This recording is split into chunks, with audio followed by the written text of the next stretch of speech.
नमो लोये सौहरिहन्ताणं नमो लोये सौहृदानं नमो लोये सौभागिर्यानं नमो लोये सौज्यायानं नमो लोये सौत्रिकावती श्रावणम् ओंकारमिन्दु संयुक्त नित्यं जयन्ति योगिनः कामदमोक्षदं चैव ओंकाराय नमो नमः मङ्गलं भगवान् यो मङ्गलं गौतमोऽग्नि मङ्गलं कुन्कुण्डार्यो विजेन्द्रमोसुमङ्गलं नमः समयसाराय स्वानुभूत्या चकास्ते चित् स्वभावाय भवाय सर्वाः विभाव निदाताय। સ્વાનુભૂતિ દર્શન પ્રસમમૂર્તિ પૂજ્ય બહેન શ્રી ચંપાબહેનની સ્વાનુભૂતિ માર્ગ પ્રકાશક તત્વ ચર્ચા સ્વાનુભૂતિ દર્શન એનો સ્વાધ્યાય આપણે કરી રહ્યા છીએ, જેમાં આપણે પ્રશ્ન 98 સુધી સ્વાધ્યાય કર્યો છે. આજે 99મો પ્રશ્નથી આગળ સ્વાધ્યાય લઈએ છીએ. પુસ્તકમાં પાના નંબર 78. 98મા પ્રશ્નનું સમાધાન પૂરું થયું તે પછીથી પ્રશ્ન 99મો છે. રાગથી છૂટા પડતા રાગ ચાલ્યો જાય છે અને શુદ્ધ પર્યાય જેટલો હું નથી એમ સ્વીકારતા શુદ્ધતાની વૃદ્ધિ થાય છે, એમ શું આપનું કહેવું છે? એ વાત મૂકી પ્રશ્ન કરનારે કે રાગથી છૂટા પડતા રાગ ચાલ્યો જાય છે એક વાત, અને બીજી વાત શુદ્ધ પર્યાય જેટલો હું નથી તો એમ સ્વીકારતા શુદ્ધતાની વૃદ્ધિ થાય છે, એમ શું આપનું કહેવું છે? એનું સમાધાન આપતા બેનથી કહે છે કે રાગથી છૂટા પડતા અંદર ચૈતન્યમાં શુદ્ધ પર્યાયો પ્રગટે છે અને શુદ્ધિની વૃદ્ધિ પણ થાય છે, પણ તેની ઉપર દ્રષ્ટિ આપવાથી કે તેનો આશ્રય કરવાથી તે પ્રગટ થતી નથી. શુદ્ધ પર્યાય પ્રગટ થાય છે, પણ તેની ઉપર દ્રષ્ટિ આપવાથી કે પર્યાયને આશ્રય એ પર્યાય પ્રગટતી નથી. આશ્રય દ્રવ્યનો લે તો જ શુદ્ધ આત્માની પર્યાયો પ્રગટે છે. માટે દ્રષ્ટિ તો એક પૂર્ણ ઉપર જ રાખવાની છે. પર્યાયો ઉપર કે ગુણો ઉપર દ્રષ્ટિ રાખી તેમાં રોકાવાનું નથી. પર્યાયો ઉપર દ્રષ્ટિ રાખવાની નથી, પણ જ્ઞાનમાં રાખવાનું છે કે આ પર્યાયો ચૈતન્યના આશ્રયે પ્રગટ થઈ છે, તે કાંઈ જડની નથી તેમ જ્ઞાન યથાર્થ કરવું. મારી પર્યાય નિર્મળ હોય શુદ્ધ સ્વરૂપ છે અને એવા શુદ્ધ સ્વરૂપનું લક્ષ કરવામાં આવે તો જે પર્યાય થાય એ પર્યાય તરફ મને લક્ષ થતું નથી અને હું તો સ્વભાવ ભાવે થયો છું, આનંદની અનુભૂતિ છે. તો પછી જ્યારે સવિકલ્પ દશા થાય છે ત્યારે એ ખ્યાલ આવે છે કે આ બધી પર્યાયો જે થઈ એ તો શુદ્ધ આત્માને અનુસરીને જ થઈ ને. એ પર્યાયો થઈ એ મારી પર્યાય પણ એ છેવટે સ્વરૂપને અનુસરીને થઈ, એનું લક્ષ કરતા થઈ, એના આશ્રય થઈ. એટલે જ્ઞાન એમ રાખવાનું છે. શ્રદ્ધા પછી એવી જ હોય કે સ્વરૂપના આશ્રય જ નિર્મળ પરિણામ થાય છે. સ્વરૂપનો આશ્રય કરીએ એટલે એ વખતે રાગ તો ઉત્પન્ન થતો નથી, એવી પર્યાય થતી નથી. જે થાય છે તે સ્વરૂપનો આશ્રય કરવો એટલે સ્વરૂપની લક્ષ કરવાથી એને જ્ઞાન સ્વભાવ દ્વારા તેની સાથે એકરૂપ થવાથી જે પરિણામ થાય છે એ તો શુદ્ધ જ થાય છે. એટલે દ્રષ્ટિ તો ત્યાં જ રાખવાની છે. માટે દ્રષ્ટિ તો એક પૂર્ણ ઉપર જ રાખવાની છે. પર્યાયો ઉપર કે ગુણો ઉપર દ્રષ્ટિ રાખી તેમાં રોકાવાનું નથી. એટલે એમાં તો વિકલ્પ ઉઠે છે. પર્યાયો ઉપર દ્રષ્ટિ રાખવાની નથી, પણ જ્ઞાનમાં રાખવાનું છે કે આ પર્યાયો ચૈતન્યના આશ્રયે પ્રગટ થઈ છે. ભવિષ્યમાં પણ એવી શુદ્ધ પર્યાયો ચૈતન્યના આશ્રયે જ પ્રગટ થશે.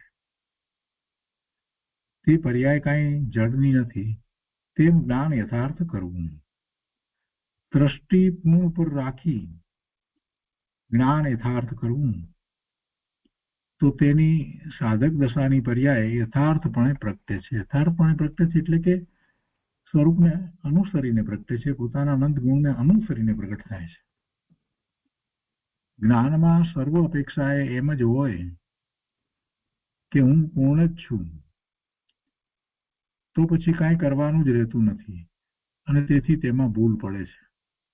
જો એક બીજી વાત વેન્થરીએ કહી કે જ્ઞાનમાં એમ થઈ જાય સર્વ અપેક્ષા એમ જ હોય કે હું પૂર્ણ જ છું, સર્વ અપેક્ષા હું પૂર્ણ જ છું એમ થઈ જાય તો ભાઈ પૂર્ણતા તો દ્રવ્ય અપેક્ષા છે, પર્યાય અપેક્ષા એ ક્યાં પૂર્ણતા છે? પર્યાય અપેક્ષા તો અશુદ્ધતા છે, પૂર્ણતા ક્યાં છે? તો જ્ઞાનમાં સર્વ અપેક્ષા એમ જ હોય કે હું પૂર્ણ જ છું, તો પછી કાંઈ કરવાનું જ રહેતું નથી, પુરુષાર્થ ક્યાં કરવાનો રહ્યો અને તેથી તેમાં ભૂલ પડે છે. એટલે એમ પણ દ્રષ્ટિ નથી કરવાની કે બસ અમે તો પૂર્ણ જ છે, બસ એમ નથી. અનુભૂતિ કરતી વખતે દ્વૈત રહેતો નથી, બે પણ રહેતું નથી એવી અનુભૂતિ થાય છે. આ બધી વાત તો બરાબર છે. અને પછી એવી શ્રદ્ધા થઈ જાય છે કે હું શુદ્ધ છું, પૂર્ણ છું, પવિત્ર છું. અને એ જ વખતે એવી શ્રદ્ધા વખતે સાથે એવો સ્વીકાર હોય છે કે પર્યાયમાં હજી અધુરાશ છે, મલિનતા છે, અપૂર્ણતા છે, એ સાથે હોય છે. એટલે આ વાત અહીંયા વેન્થરીએ કરી કે દ્રષ્ટિ પૂર્ણ દ્રવ્ય ઉપર હોય અને જ્ઞાનમાં એમ હોય કે મારી પર્યાય હજી અધૂરી છે, એમ હોવું જોઈએ.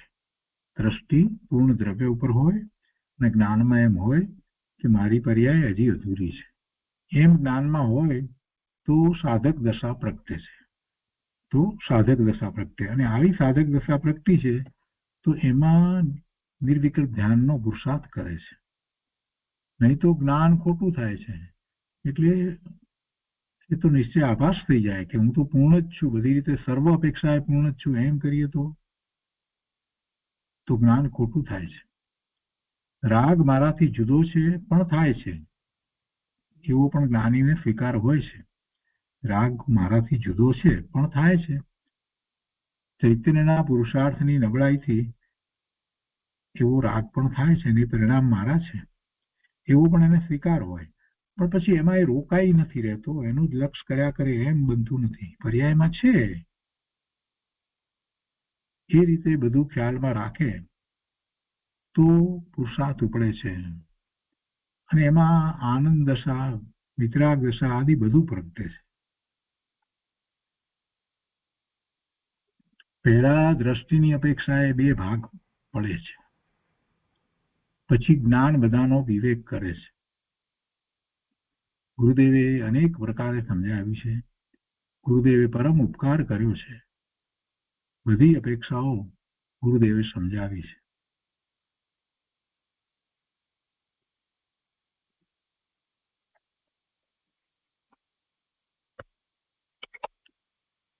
પહેલા દ્રષ્ટિની અપેક્ષાએ બે ભાગ પડે છે. ત્રિકાળી વસ્તુ છે અને ક્ષણિક પર્યાય છે. પછી જ્ઞાન એનો વિવેક કરે છે કે આ ક્ષણિક પર્યાય છે એ આશ્રય કરવા જેવી નથી, એ તો સમય સમય બદલાય છે, પણ જે ત્રિકાળી ધ્રુવ વસ્તુ છે એ આશ્રય કરવા યોગ્ય છે. એમ જ્ઞાન બધાનો વિવેક કરે છે. અને જ્ઞાન પછી ત્રિકાળી પોતાનો જ્ઞાન સ્વભાવ, આનંદ સ્વભાવ, શાંતિનો સ્વભાવ એ તરફ એ જ્ઞાન વળે છે. બીજી રીતે કહીએ, શાસ્ત્રની ભાષામાં કહીએ તો જ્ઞાન દર્શનના ઉપયોગ એ સ્વ તરફ વળી જાય છે. મતિ જ્ઞાન, શ્રુત જ્ઞાન જે છે એ સ્વને વિષય બનાવે છે. તો એ રીતે આ 99મા પ્રશ્નનું સમાધાન થયું. એના પછી છે એક પ્રશ્ન, 100મો પ્રશ્ન, 100. વચનામૃત બોલ 401માં બેન્થલીના વચનામૃત એમાં 401મો બોલ છે, એની વાત ઘણી વાર ગુરુદેવ કરે છે. તો વચનામૃત બોલ 401માં વિભાવ ભાવમાં પરદેશપણાની અનુભૂતિ વ્યક્ત કરી છે. એમાં તો બેન્થલીએ જે કહ્યું છે ને કે આ અમારો દેશ નથી, એ વાત જે કરી છે ને, સ્વદેશ તરફ જઈએ છીએ એ બધી વાત કરી છે ને, તો એના સંબંધીનો પ્રશ્ન ભાઈએ કર્યો છે કે એમાં વિભાવ ભાવમાં પરદેશપણું છે, વિભાવ ભાવમાં પરદેશપણાની અનુભૂતિ વ્યક્ત કરી છે. અનંત ગુણ પરિવાર અમારો સ્વદેશ છે તે તરફ જઈ રહ્યા છીએ. આમ એક જ દ્રવ્યમાં એક સ્થાનેથી બીજા સ્થાને ગતિ ક્રિયા અને બધા જુદા જુદા વિભાગ હોય એવો અનુભવ કઈ રીતે થઈ શકે? જો વસ્તુ કઈ રીતે કહેવાય છે ને એનો આશય, એનો ભાવ ન સમજે ને એટલે આવા પ્રશ્ન થાય. એક જ દ્રવ્યમાં એક સ્થાનેથી બીજા સ્થાને ગતિ ક્રિયા અને બધા જુદા જુદા વિભાગ હોય એવો અનુભવ કઈ રીતે થઈ શકે? આવો પ્રશ્ન. ક્યાં દ્રવ્યમાં એક સ્થાનેથી બીજા સ્થાને ગતિની ક્યાં કરી? અમે અમારા સ્વદેશમાં જઈએ છીએ તો એ આખી ભાવનાત્મક વાત કહેવામાં આવે, ત્યાં જ પોતે સ્વ તરફ વળી જાય છે એટલે સ્વદેશમાં જઈએ છીએ. ક્યાં ગતિ કરીને બીજા સ્થાનમાં જવાની વાત જ છે? અર્થ તો સમજવો જોઈએ ને. અમે અમારા સ્વરૂપમાં જઈએ છીએ એટલે શું ચાલીને જવાનું છે સ્વરૂપની અંદર, કે કોઈ વાહનમાં જવાનું છે? કેવી વાત છે ભાઈ? એમાં કઈ સ્થળાંતર, ક્ષેત્રાંતર થાય છે? અર્થ તો સમજવો જોઈએ ને. જે કહેવાયું છે એનો અર્થ તો સમજવો જોઈએ ને. 401માં બોલની અંદર જે વાત કરી છે એ તો ભાવનાત્મક વાત છે કે અમને આ વિભાવ ભાવમાં રહેવું ગમતું નથી, એટલે અમે અમારા સ્વભાવ ભાવે રહીએ, એ જ અમને ગમે છે, એ જ અમારો દેશ છે. એટલે રહેવાનું જ્યાં ગમે એને આપણે પોતાનો દેશ કહીએ કે આ મારો દેશ છે, ત્યાં મને રહેવું ગમે. તો કઈ એ દેશ થોડો છે કોઈને? એમ કે ભાઈ આ જંબુદ્વીપ છે ને, ભરતખંડ છે ને, આ બધી એવી કઈ વાત થોડી છે? એવો કોઈ દેશ છે અને એમાં કઈ ક્ષેત્રાંતર કરવું એવી ક્યાં વાત છે? શબ્દોનો અર્થ સમજવો જોઈએ ને. 401 ને સમજે તો ખબર પડે ને કે ભાવનાની વાત છે એમાં. 401નો પત્ર આપણે જયારે લઈએ, 401નો બોલ લઈએ બેનશીના વચનામૃતમાંથી, તો એ વધારે સ્પષ્ટ થાય એવી વાત છે. એમાં કોઈ એવી મોટી વાત નથી. આમાં બધાને સમજાય એવો છે. આવો પ્રશ્ન કરવો એમાં તો ખરેખર પોતાની દેખાઈ આવે છે. બેનશ્રીના વચનામૃતની અંદર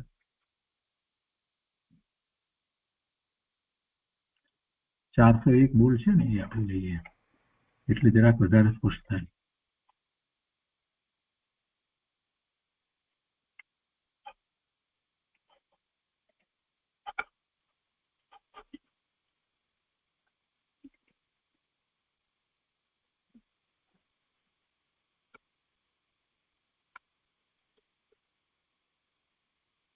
આવી ગયું છે એટલે ધારકો દેખાતું જશે બધાને.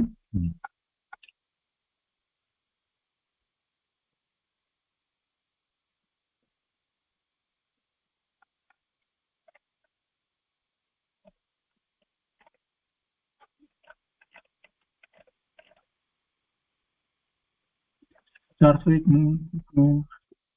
બોલ છે એ વાંચીએ આપણે બેનશ્રીના વચનામૃતમાંથી કે જ્ઞાનીનું પરિણમન વિભાવથી પાછું વળી, શરૂઆત જ ત્યાંથી છે. જ્ઞાનીનું પરિણમન વિભાવથી પાછું વળી સ્વરૂપ તરફ ઢળી રહ્યું છે. જ્ઞાની નિજ સ્વરૂપમાં પરિપૂર્ણપણે ઠરી જવા તલસે છે. પછી કહે છે કે આ વિભાવ ભાવ અમારો દેશ નથી, આ પરદેશમાં અમે ક્યાં આવી ચડ્યા? એટલે કહેવાનો આશય શું છે? અહીંયા ક્યાં આવ્યા, સોનગઢમાં આવ્યા કે ક્યાં આવ્યા, એ પરદેશની વાત નથી. વિભાવ ભાવ એટલે જે સ્વભાવ ભાવમાં ન ઠરી શકે અને વિભાવ થાય શુભાશુભ ભાવે, તો એને દેશ એટલે અહીંયા કોઈ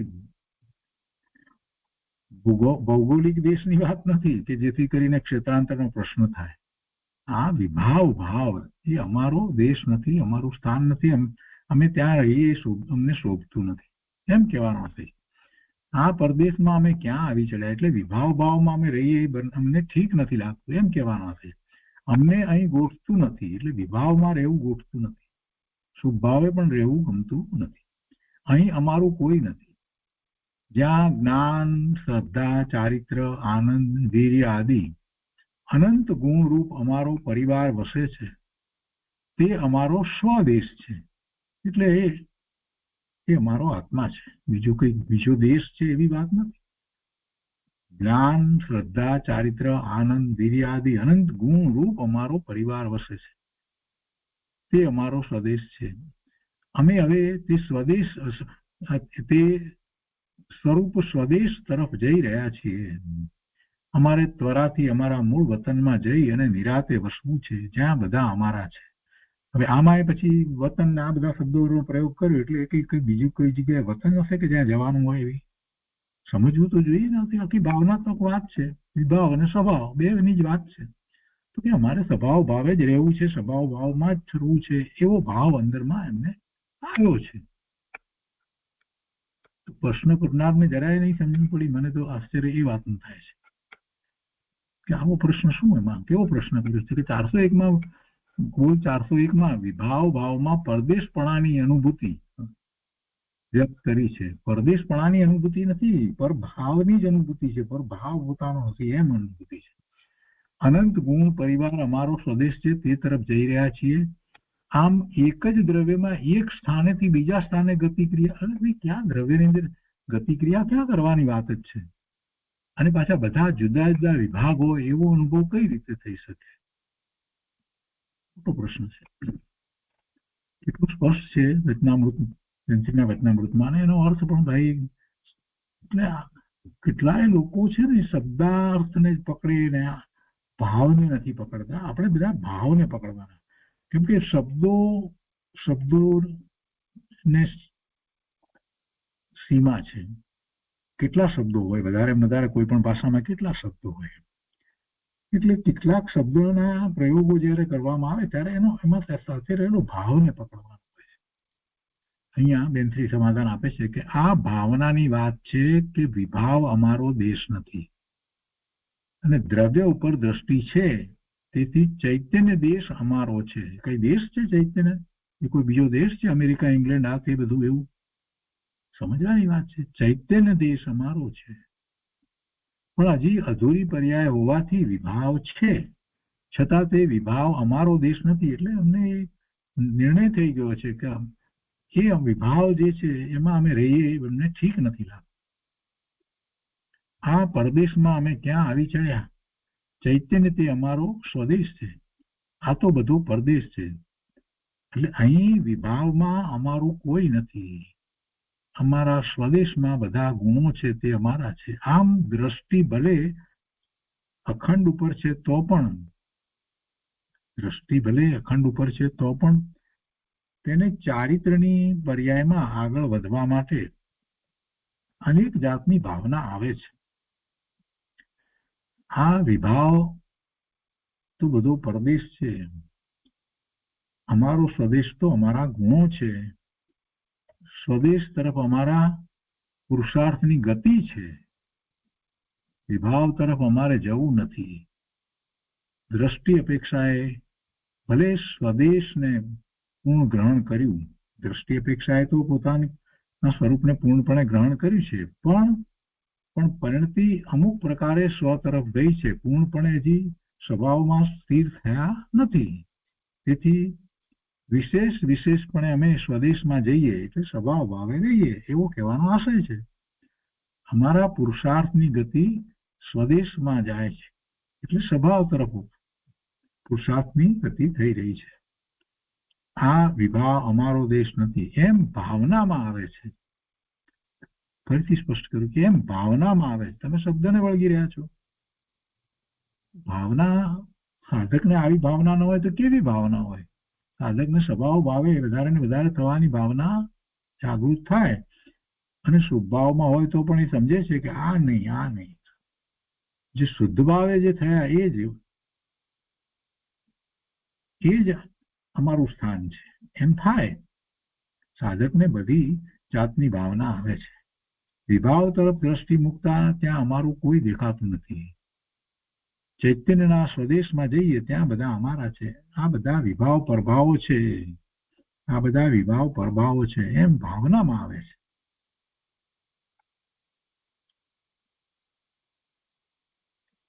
એ 100મા પ્રશ્નનું સમાધાન થયું. હવે એના પછીનો 101મો પ્રશ્ન છે. કે પર્યાયમાં દ્રવ્ય નથી, પર્યાયમાં દ્રવ્ય નથી અને દ્રવ્યમાં પર્યાય નથી, તો પર્યાય દ્રવ્ય સાથે એકત્વનો અનુભવ કઈ રીતે કરી શકે? ભાઈ દ્રવ્ય થી પર્યાય, એની પર્યાય કઈ તદ્દન જુદી હોય છે? પર્યાય એટલે અવસ્થા, કોઈ પણ દ્રવ્યની જે અવસ્થા છે તે એને પર્યાય કહેવાય છે. અવસ્થા બદલે છે તો કઈ એ તદ્દન જુદી પર્યાય થોડી છે, દ્રવ્ય થી તદ્દન જુદી છે, ઉત્તર દક્ષિણ છે એવું છે? દ્રવ્ય અહીંયા પડ્યું, પર્યાય ક્યાંક બીજે રહે છે? અરે એ દ્રવ્યની એ અવસ્થા છે, દ્રવ્ય સામે જોઈએ ત્યારે આપણને એની પર્યાય દેખાય છે. આમ સામાન્ય રીતે જોવા જઈએ તો જે રૂપી પદાર્થો જે છે, પૂતગળના સ્કંદ વગેરે જે છે, એને આપણે જોઈએ છીએ તો આપણને એની પર્યાય દેખાય છે, સ્કંદની પર્યાય દેખાય છે કે ભાઈ આ લાલ છે, લીલું છે કે કરગોળચૂળ છે કે જે કંઈ સ્પર્શ વર્ણ ગંધ બધા જે છે ને એ બધા ગુણો પ્રમાણે એ પર્યાય દેખાય છે, અવસ્થા દેખાય છે. એનું મૂળ દ્રવ્ય શું છે? મૂળ દ્રવ્ય આપણને કઈ ઇન્દ્રિય જ્ઞાનમાં દેખાતું નથી. એ તો ભગવાનને મૂળ દ્રવ્ય, એનું પૂતગળ પરમાણુ જે છે એનું ભગવાનના જ્ઞાનમાં ભગવાનને ખ્યાલ આવે, એ આપણને ખ્યાલ નથી આવતો. એટલે એ દિવ્ય ધની દ્વારા આપણે જે એક પૂતગળ પરમાણુ ને જાણ્યો છે અને એમાં આનંદ ગુણ છે, એ બધું ભગવાનની દિવ્ય ધની દ્વારા જાણ્યું છે. એટલે આપણે એવો નિર્ણય કરીએ છીએ અને એ નિર્ણય દ્વારા એ જયારે એને જોઈએ છીએ તો સ્કંદને જોઈએ છીએ તો પણ એમાં નિર્ણય એવો છે કે અનંત પરમાણુનો કે અસંખ્ય પરમાણુનો સ્કંદ છે. એટલે જે દેખાય છે તો એ અવસ્થા છે, એની અવસ્થા દેખાય. અવસ્થા કઈ એક બાજુ રહે ને દ્રવ્ય બીજી જગ્યાએ રહે એવું તો હોય નહીં. એમ કઈ ભેદ થોડો છે. એના પ્રદેશ પણ ત્યાં જ છે કે બીજે ક્યાંય છે? એના પ્રદેશ, પર્યાયના પ્રદેશ ક્યાં છે? દ્રવ્યના પ્રદેશ ને પર્યાયના પ્રદેશમાં શું ફેર છે? વાતને સમજે તો ખ્યાલ આવે ને. પર્યાય કોઈ બહારની વસ્તુ થોડી છે, પર્યાય એ દ્રવ્યની અવસ્થા છે. તો પછી કોઈ અપેક્ષાએ એમ કહેવામાં આવે કે ભાઈ તમે તમારું દ્રવ્ય જે છે એ શુદ્ધ છે અને આ પર્યાય જે છે તે મલિન છે, એમ સમજાવવા માટે એને જુદી પાડી એને કહેવામાં આવે. અને પર્યાય સમયે સમય બદલે છે, છતાં અંદરનું દ્રવ્ય જે છે તે શુદ્ધ એવું ને એવું રહ્યું છે એમ સમજાવ્યું. એટલે આ તો ભાઈ લઈ બેસી ગયા, પર્યાય જુદી, દ્રવ્ય જુદું. પર્યાયમાં દ્રવ્ય નથી, દ્રવ્યમાં પર્યાય નથી. આ એક કામ કઈ સમજવાનો જ પ્રયત્ન નહીં. મને તો ઘણી વાર આશ્ચર્ય થાય છે કે આ બધા પ્રશ્નો કરનાર સોમગઢમાં ગુરુદેવના પ્રવચનમાં શું કરતા હશે? પોતે જાતે વાંચે તો આ તો બધું સહેલું સમજાય એવું છે. અપેક્ષાથી કોઈ વાત કરવામાં આવે કે જ્યારે દ્રવ્યનું વર્ણન કરવું હોય ત્યારે એમ કહેવાય એટલે કે ભાઈ આ દ્રવ્ય આવું છે, આવું છે, આવું છે. સોનાની વાત કરતા હોય ત્યારે ઘાટની વાત ન કરીએ. પણ જે ઘાટ છે, જે એટલે બંગડી બની છે તો બંગડીનો ઘાટ છે એ સોનાથી જુદો છે? ઘાટ ને સોનું, બંગડી ને સોનું કઈ જુદા તો નથી. બંગડીમાં સોનું નથી, સોનામાં બંગડી નથી, એમ ના, એમ વસ્તુ સ્વરૂપ જ નથી. એને અપેક્ષાથી સમજાવવામાં એમ કહેવામાં આવે. કેમ કે દરેક વખતે એ બદલાય ને એટલે આપણે એમ કહીએ કે ભાઈ બંગડી એ ઘાટ છે, એ ઘાટ તો બદલી પણ શકાય, છતાં સોનું એનું એ જ રહે. એમ કહીએ તો કોઈને વાંધો નથી આવતો, સમજાય છે કે ભાઈ ઘાટ થયો હોય, બંગડી જેવું ઘાટ થયો હોય એ સોનાનો છે. તે એવી રીતે આ દ્રવ્ય છે ને એના પરિણામ એવા થાય, કોઈ વખત શુભ ભાવે થાય, કોઈ વખતે અશુભ ભાવે થાય છે અને એનાથી તદ્દન જુદા શુદ્ધ ભાવના પરિણામ થાય. અહીંયા કેવો પ્રશ્ન કરે છે કે પર્યાયમાં દ્રવ્ય નથી અને દ્રવ્યમાં પર્યાય નથી, તો પર્યાય દ્રવ્ય સાથે એકત્વનો અનુભવ કઈ રીતે કરી શકે? પર્યાય જાણે કે જુદી વસ્તુ હોય ને એ દ્રવ્યનો અનુભવ ન કરે, કેવી વાત છે? સમાધાન આપ્યું છે, દ્રવ્યમાં પર્યાય નથી અને પર્યાયમાં દ્રવ્ય નથી એ દ્રષ્ટિ અપેક્ષાએ છે. કેમ કે દ્રવ્ય ઉપર દ્રષ્ટિ મૂકવાથી દ્રષ્ટિના વિષયમાં એક દ્રવ્ય આવે છે, પણ સર્વ અપેક્ષાએ દ્રવ્યમાં પર્યાય નથી અને પર્યાયમાં દ્રવ્ય નથી એમ નથી. બધી અપેક્ષાએ એવી રીતે વાત નથી. એ તો દ્રષ્ટિના વિષયની વાત કરીએ ત્યારે એમ કહેવાય કે આ દ્રવ્ય છે, બસ ત્યારે પર્યાયને ગૌણ કરવાની, ત્યારે પર્યાયને ગૌણ કરવાની.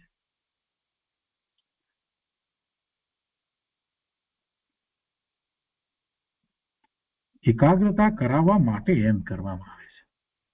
પેલું દ્રોણાચાર્યનું આપણને, અર્જુનનું એ ઉદાહરણ આપણને યાદ આવે છે કે ભાઈ પરીક્ષા કરતા હતા ત્યારે એક એવું પક્ષી, એવું બનાવટી પક્ષી ત્યાં ઝાડ ઉપર એમને મૂક્યું અને પછી પૂછ્યું, બધાને કહ્યું કે તમે આને માટે કોઈ કે તમને શું દેખાય છે, પ્રશ્ન કર્યો કે પેલા મને ઝાડ દેખાય છે, આ દેખાય તે દેખાય છે, કે તારાથી નહીં થાય, કેમ કે એને એકાગ્રતા જ નથી. પછી અર્જુનનો વારો આવ્યો અને પછી પૂછ્યું કે આ પક્ષી દેખાય છે, અરે પછી તો કે મને તો એની એકલી આંખ જ દેખાય છે, તો કે હવે તું બાણ ચલાવો, એમ એને કહેવામાં આવ્યું. એટલે શું એકલી આંખ જ હોય છે? એકલી આંખ જ છે પક્ષીને?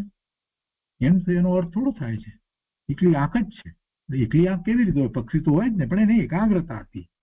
એટલે દ્રવ્ય તરફ દ્રષ્ટિ કરાવી છે એટલે દ્રવ્યની એકાગ્રતા માટે એમ કહેવાય કે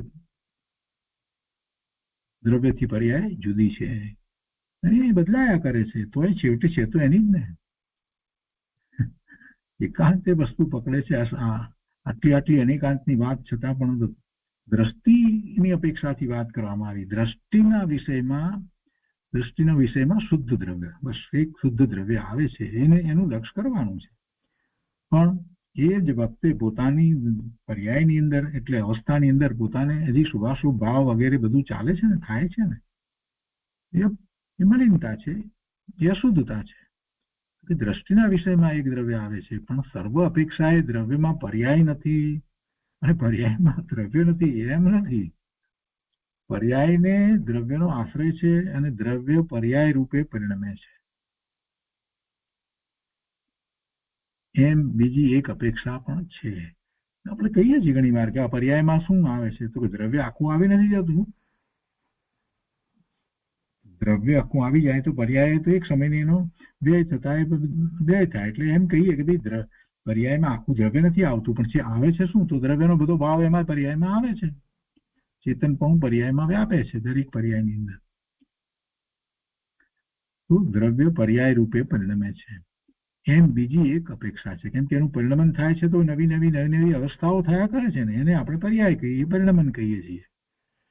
સર્વ અપેક્ષા એ પર્યાય તદ્દન જુદી હોય તો પર્યાય પોતે જ દ્રવ્ય થઈ જાય, માટે સર્વ અપેક્ષા એમ નથી. અને સર્વ અપેક્ષા જુદી લઈએ તો દ્રવ્ય પર્યાય વિનાનું હોઈ શકે જ નહીં. કોઈક અવસ્થા તો હોય જ ને. 101માં બોલનું સમાધાન થયું. એ પછી પ્રશ્ન 102 કે અહીંયા દ્રવ્ય એટલે ધ્રુવ ભાવ અને પર્યાય ભાવ એમ બે ભાવ લઈએ તો સમાધાન આપતા કહે છે બેન્દ્રી કે ધ્રુવ એકલું નથી. ધ્રુવ ઉત્પાદ વ્યયની અપેક્ષા છે. ઉત્પાદ વ્યય વગરનું ધ્રુવ નથી. કુટસ્થ છે, બદલે છે ને, પરિણમે છે ને. એટલે જે પરિણમે છે, પરિણામ થાય છે એને આપણે પર્યાય કહીએ છીએ. પછી એક થાય છે એટલે ઉત્પાદ અને વ્યય થયા. અને વસ્તુ તો એવી ને એવી કાયમ રહે છે, એટલે એ ધ્રુવ થયું. એટલે એકલું ધ્રુવ હોઈ શકે જ નહીં. ઉત્પાદ વ્યયની અપેક્ષા વાળું ધ્રુવ છે. કોઈ અપેક્ષાએ અંશો જુદા છે પણ એકબીજાની અપેક્ષા રાખે છે. ધ્રુવ હોય જ નહીં તો શેના ઉત્પાદ ને વ્યય ને શેની વાત? દ્રવ્ય જ નથી તો દ્રવ્યનો ભાગ પાડીને સમજીએ છીએ કે જે એક એવો ભાગ જે છે, એક એવો અંશ છે કે જે બદલાતો નથી, એવો ને એવો જ રહ્યો છે, એવો ને એવો જ રહ્યો છે. અને જે બદલાય છે એને આપણે પર્યાય કહીએ, પરિણામ કહીએ એમ છે. અને એક સમયમાં એ એક અવસ્થા છે, પછી એ બદલાય એને બીજી અવસ્થા થાય છે. એક સાથે બે અવસ્થા તો હોય નહીં કોઈની. એટલે એ ઉત્પાદ અને વ્યય થયા. એટલે કોઈ અપેક્ષા એ અંશો જુદા છે પણ એકબીજાની અપેક્ષા રાખે છે. બહુ બેઝિક વસ્તુ સમજ્યા વગર ગોખી નાખે ને પછી આવું જ થાય. હવે એના પછીનો પ્રશ્ન છે કે પહેલા નિરપેક્ષથી જાણવું જોઈએ અને પછી સાપેક્ષતા લગાડવી જોઈએ. એટલે કે ધ્રુવ ધ્રુવથી છે, પર્યાય પર્યાયથી છે, ધ્રુવ પર્યાયથી નથી અને પર્યાય ધ્રુવથી નથી. એમ પહેલા નિરપેક્ષતા સિદ્ધ કરીને પછી સાપેક્ષતા લગાડવી કે પર્યાય દ્રવ્યની છે, તો એમ સમજવામાં શું દોષ આવે? સમાધાન આપ્યું છે કે જે નિરપેક્ષપણું યથાર્થ સમજે તેને સાપેક્ષપણું યથાર્થ સાથે આવે છે. વસ્તુને આપણે નિરપેક્ષ કહીએ તો એનો અર્થ જ છે કે એક બીજી સાથે કંઈ સાપેક્ષ અપેક્ષા હતી ત્યારે એમ કહેવાની જરૂર પડી. એમ તો હોય જ છે. જે નિરપેક્ષપણું યથાર્થ સમજે તેને સાપેક્ષપણું યથાર્થ સાથે આવે છે. સમજવા માટે પહેલું પછી આવે, પણ યથાર્થ પ્રગટે તેમાં બંને સાથે આવે છે. પહેલા અને પછીની કોઈ વાત નથી. જે યથાર્થ નિરપેક્ષપણું સમજે, જે યથાર્થ નિરપેક્ષપણું સમજે તેની સાથે સાપેક્ષપણું હોય જ છે. એકલું નિરપેક્ષ પહેલા સમજાવીને પછી સાપેક્ષ સમજાવે તે તો વ્યવહારની એક રીત છે. અનાદિકાળથી તે સ્વરૂપ તરફ દ્રષ્ટિ કરી નથી, માટે દ્રવ્ય દ્રષ્ટિ કર. પહેલા નિરપેક્ષ દ્રવ્યને ઓળખ એમ કહેવાય. દ્રવ્ય નિરપેક્ષ છે અને કોઈની અપેક્ષા નથી. એટલે આપણે એમ સમજાવીએ કે ભાઈ દ્રવ્ય તો ત્રિકાળ છે, ત્રણેય કાળે રહ્યું છે, નિત્ય છે, કે કોઈને કારણે રહ્યું છે એમ નથી. આ દ્રવ્યને કોઈ બીજાની અપેક્ષા નથી, બીજાને કારણે આ રહ્યું હોય એમ નથી. સ્વતંત્ર એનું અસ્તિત્વ છે તો છે એમ નિરપેક્ષપણાનો એમ વિચાર કરી અને એની દ્રષ્ટિ કરવામાં આવે. દ્રષ્ટિ કરાવવામાં આવે, દ્રષ્ટિ કરે અને અનુભૂતિ થાય. તો નિરપેક્ષ દ્રવ્યને ઓળખવાની સાથે સાપેક્ષ શું છે તે તેમાં આવી જ જાય છે. એકલું નિરપેક્ષ આવે એમ તો નિરપેક્ષ યથાર્થ નથી. સમજવામાં બંને સાથે છે. એકલું નિરપેક્ષ એકાંત થઈ જાય છે. એકલું નહીં, એકલું નિરપેક્ષ એકાંત થઈ જાય છે. એકલું નિરપેક્ષ કેવી રીતે હોય? સાપેક્ષપણું હોય ત્યારે દ્રવ્યની ઓળખાણ જ્યારે કરવામાં આવે ત્યારે એની સાથે પર્યાય છે નિરપેક્ષ પર્યાય વિનાનું છે.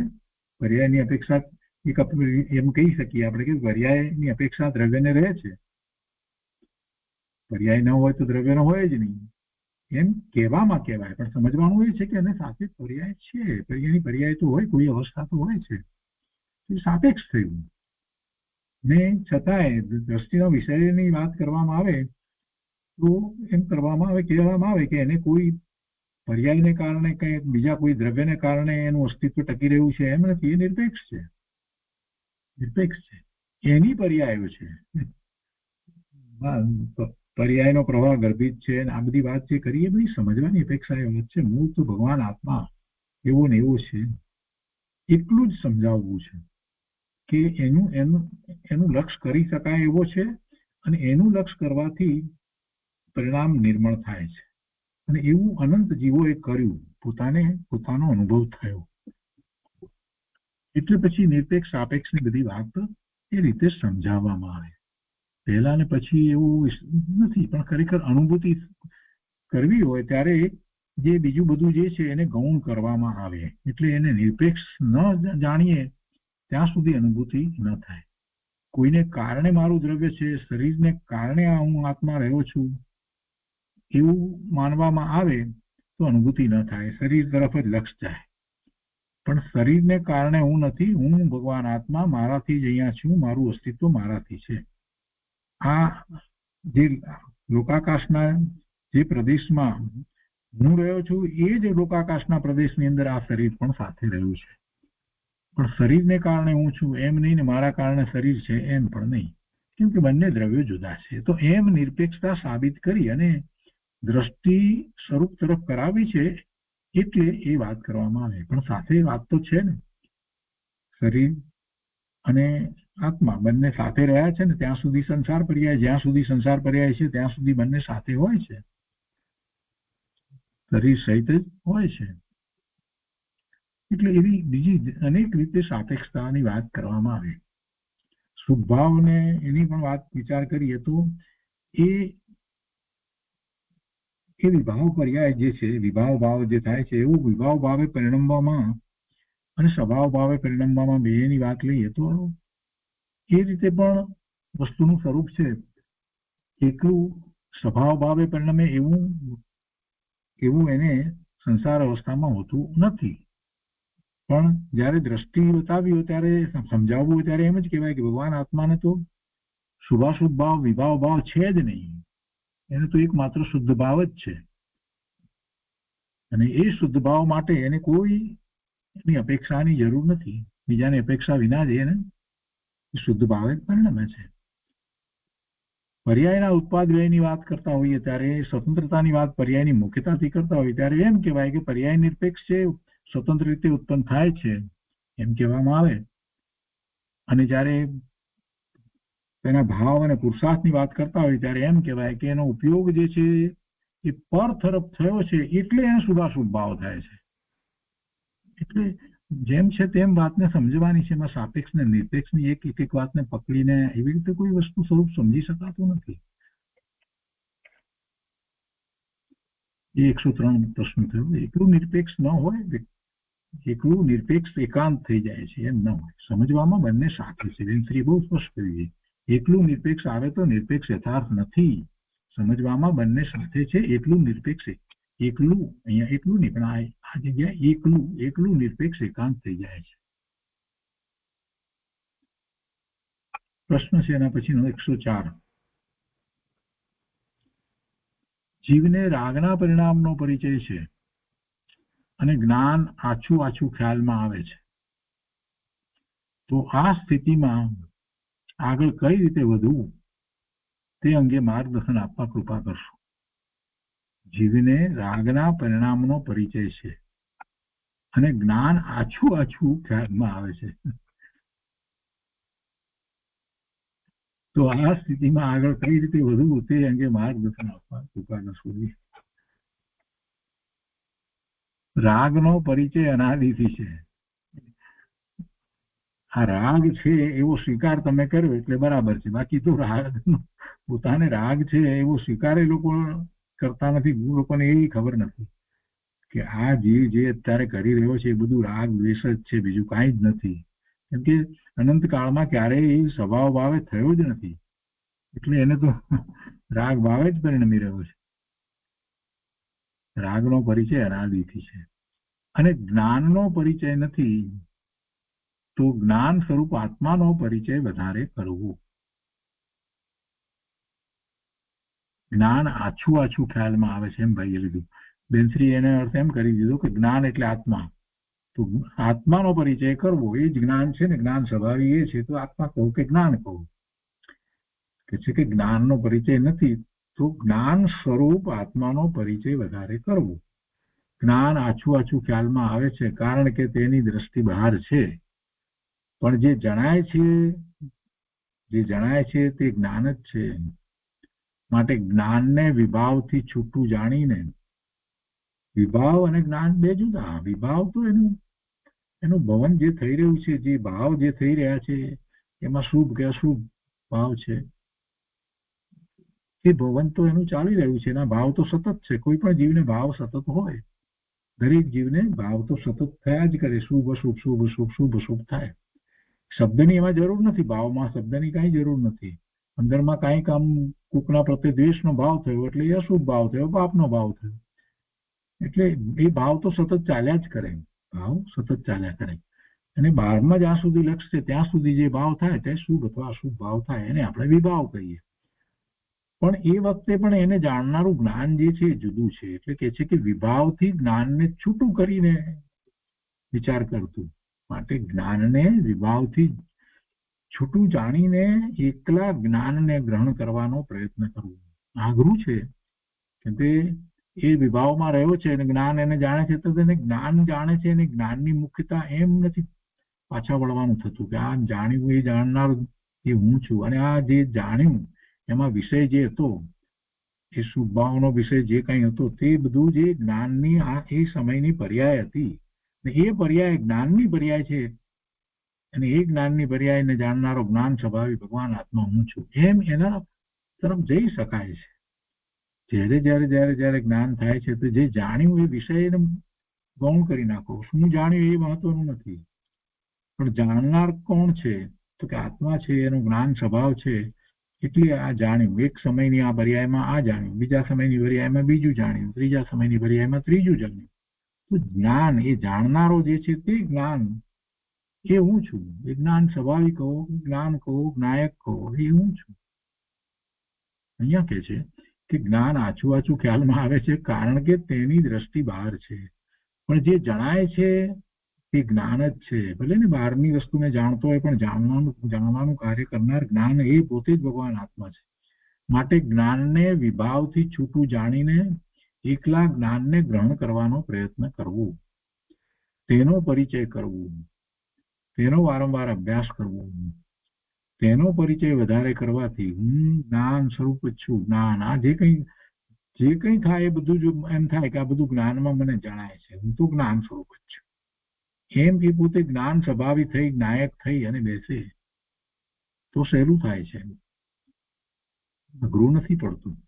માટે જ્ઞાનને વિભાવથી છૂટું જાણીને એકલા જ્ઞાનને ગ્રહણ કરવાનો પ્રયત્ન કરવો, તેનો પરિચય કરવો, તેનો વારંવાર અભ્યાસ કરવો, તેનો પરિચય વધારે કરવાથી તેની સમીપ જઈને ઓળખવાથી તે પ્રગટ થાય છે. હવે સમીપ જઈને ઓળખવું એટલે શું? પોતે જ્ઞાન સ્વભાવી ભગવાન આત્મા છે એ તરફ જ ઉપયોગ વળી જાય, એટલે બહારના વિષયો પછી આવતા જ નથી વચ્ચે, અને એટલે અનુભૂતિ થાય છે. એમ તેની સમીપ જઈને ઓળખવાથી તે પ્રગટ થાય છે. ભલે જ્ઞાન આછું દેખાય, પણ તે ચૈતન્યનું લક્ષણ છે.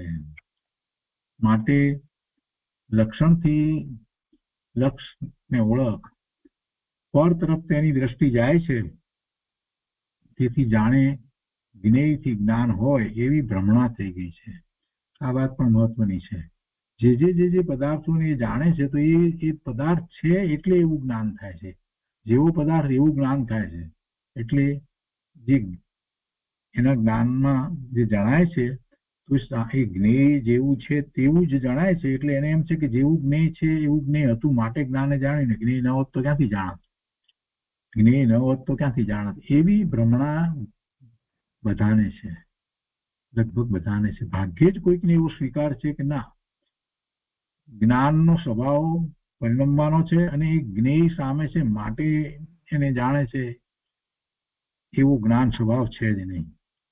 છદ્મસ્ત અવસ્થામાં હોય કે મિથ્યાત્વની અવસ્થામાં કે ગમે તે અવસ્થામાં હોય કે સર્વજ્ઞ અવસ્થામાં, દરેક વખતે જ્ઞાન તો સ્વતંત્ર પરિણમી રહ્યું છે, સ્વતંત્ર પરિણમી રહ્યું છે. અને એમાં જ્ઞેયો જેવા છે તેવા ઝળકે છે, જણાય છે.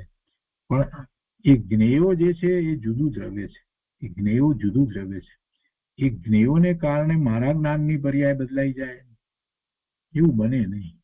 કેમ કે જ્ઞેયો મારાથી જુદા છે, બીજું દ્રવ્ય છે, હું ચેતન દ્રવ્ય, એ છે જળ દ્રવ્યો બધા. તો એને જોઈએ છીએ એટલે મને એવું દેખાય છે, એમ નથી. એ વખતે મારા જ્ઞાનની પર્યાય એવી જ થવા યોગ્ય હતી એ જ થાય છે. આ નિર્ણય કરતા જવાનો છે. વર્તમાનમાં મને આ કોમ્પ્યુટરના અક્ષરો દેખાય છે કેમ કે મેં આંખ દ્વારા હું જોઈ રહ્યો છું માટે દેખાય છે?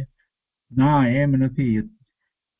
એવું જ જ્ઞાનની એવી જ પર્યાય થવાનો આ કાળ છે, માટે એ જ્ઞાનની પર્યાય એવી થાય છે. સામે એ નિમિત્ત તરીકે કોમ્પ્યુટર છે અને અક્ષરો છે. આ વાતને બહુ સારી રીતે પકડવાની, સમજવાની. એમ પોતે પોતાના જ્ઞાન તરફ જઈ શકે છે, જ્ઞાન સ્વભાવ તરફ વળી શકે છે. એની સમીપ થવાનો આ રસ્તો છે કે છે ને કે તેનો વારંવાર અભ્યાસ કરવો, તેનો પરિચય વધારે કરવાથી, તેની સમીપ જઈ અને ઓળખવાથી તે પ્રગટ થાય છે. ભલે જ્ઞાન ઓછું દેખાય, પણ તે ચૈતન્યનું લક્ષણ છે. માટે લક્ષણથી લક્ષને ઓળખ. એનું લક્ષણ તો શું છે? ચૈતન્યનું લક્ષણ તો જ્ઞાન દર્શન છે, ઉપયોગાત્મક છે. પર તરફ તેની દ્રષ્ટિ જાય છે, તેથી જાણે જ્ઞેયથી જ્ઞાન હોય તેવી ભ્રમણા થઈ ગઈ છે. જ્ઞેયને કારણે જ્ઞાન થાય છે એમ વસ્તુ સ્વરૂપ નથી. અને તે ભ્રમણાને મૂકીને જે એકલું જ્ઞાન છે તે જ્ઞાનને ગ્રહણ કરવાનો વારંવાર પ્રયત્ન કરવો. જ્ઞાન ભલે ઓછું જણાય પણ તે જ્ઞાન જ છે એવી રીતે જ્ઞાનને ગ્રહણ કરવાનો વારંવાર પ્રયત્ન કરવો, તેનો પરિચય કરવો, તેનો અભ્યાસ કરવો, તેનું મહાત્મ્ય લાવવું, પોતાનું મહાત્મ્ય લાવવું. રાગનો પરિચય છે તેને છોડીને જ્ઞાનનો પરિચય કરવો, જ્ઞાતાનો પરિચય કરવો અને વારંવાર તેનો અભ્યાસ કરવો, તે તેનો ઉપાય છે. હું જ્ઞાયક હું જ્ઞાન કરું છું ને જ્ઞાન કરું છું એટલે જ્ઞાન એ મારો સ્વભાવ છે, તો તો મારા પરિણામ જ્ઞાન રૂપે થઈ જ રહ્યા છે. અને દરેક પરિણામ જે છે એક એક સમયની જ્ઞાનની પર્યાય છે. એમાં જે દેખાય છે જે એ જ્ઞેય છે, અને એ પેલું જ્ઞેય છે માટે એવું જ્ઞાન થાય છે એમ નથી. મારા જ્ઞાનનું પરિણમન સ્વતંત્ર થાય છે. મારા જ્ઞાનનું પરિણમન સ્વતંત્ર રીતે જ થાય છે. દરેક જીવને જ્ઞાનનું પરિણમન એનું સ્વતંત્ર થાય છે. અને એ દરેક સમયે સમયે જે જ્ઞાનની પર્યાય થઈ રહી છે એ દરેક પર્યાયની અંદર વિષયો બદલાયા કરે તો સામે એવા વિષયો આવ્યા છે માટે એમ નથી. જ્ઞાન પોતાને કારણે જ એવું પરિણમન કરી રહ્યું છે. અને પેલા જ્ઞેયો એમાં જણાય છે તો એ જ્ઞેયને કારણે એવું જ્ઞાન થયું એવું કહેવું એ તો વ્યવહારનાયનું કથન છે. એ વચ્ચે એવો નૈમિતિક સંબંધ છે. ભગવાનના સર્વજ્ઞ પરમાત્માને ક્યાં એમની સામે બધા જ્ઞેયો છે? હજી જે જ્ઞેયો થયા નથી એ જ્ઞેય ભગવાન કેવી રીતે જાણે? ઋષભદેવ ભગવાને એ વખતે કહી દીધું કે આ 24માં તીર્થંકર ભગવાનને એ મરીચી એમનો પૌત્ર એની તીર્થંકરની પર્યાય મહાવીર સ્વામી ભગવાન તીર્થંકર, એ તીર્થંકરની પર્યાય એ વખતે એમના જ્ઞાનમાં આવી. ક્યાં હતી? એ તો કેટલા વર્ષો પહેલાની વાત. એટલે જ્ઞેય છે એટલે જ્ઞાન છે ના, જ્ઞાન સ્વતંત્ર પરિણમે છે. એવા જ્ઞાનનો નિર્ણય કરી અને વારે વારે એવો જ અભ્યાસ કરવો કે આ જ્ઞાન તો મારું, હું જ્ઞાન સ્વભાવી ભગવાન આત્મા સ્વતંત્ર પરિણમી રહ્યો છું, જ્ઞાન જ કરું છું, બીજું કાંઈ કરતો નથી. એમ વારંવાર અભ્યાસ કરવો, એવી રીતે જ્ઞાન સ્વભાવનો પરિચય થાય છે. 104 પ્રશ્નનું સમાધાન થયું. એ પછીથી 105મો પ્રશ્ન છે, પર્યાય ઉપરથી દ્રવ્યનો ખ્યાલ કેવી રીતે કરવો? પર્યાય ઉપરથી દ્રવ્યનો ખ્યાલ કેવી રીતે કરવો? દ્રષ્ટિ તો દ્રવ્ય ઉપર જ કરવાની છે, પણ પર્યાય વચ્ચે આવે છે. પર્યાયનો આશ્રય નથી આવતો, પણ પર્યાય સાથે આવે છે. દ્રવ્યનો વિષય પર્યાય કરે છે. દ્રવ્યનો વિષય પર્યાય કરે છે. દ્રષ્ટિની દિશા પલટાય છે ત્યારે વિષય દ્રવ્ય બને છે. પર્યાય વચ્ચે આવે છે.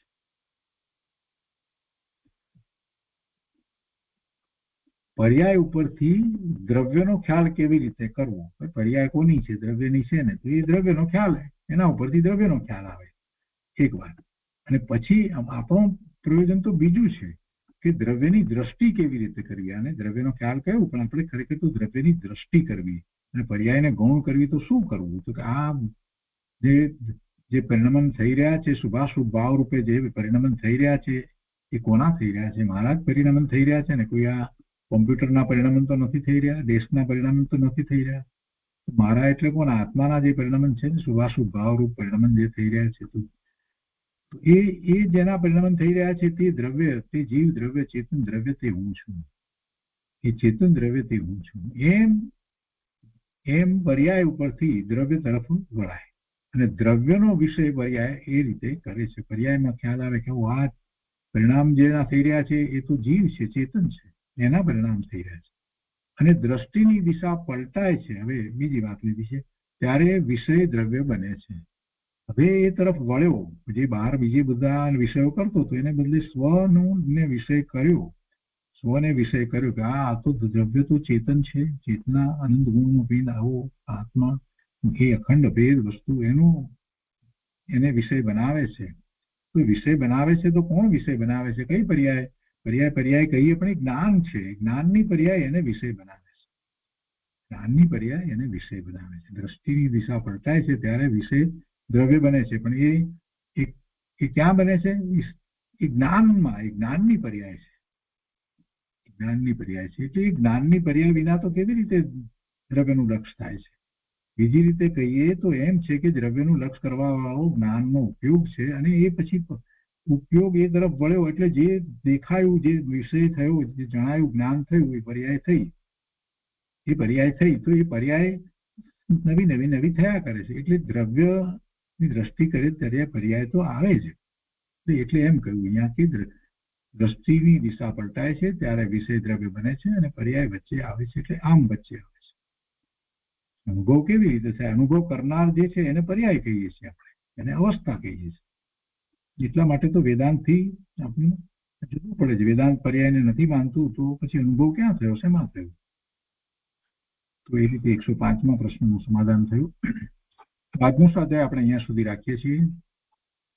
હવે આજના સ્વાધ્યાય સંબંધી પ્રભુ આપના પ્રશ્ન કે પ્રતિભાવ હોય તો વિચાર કરીએ.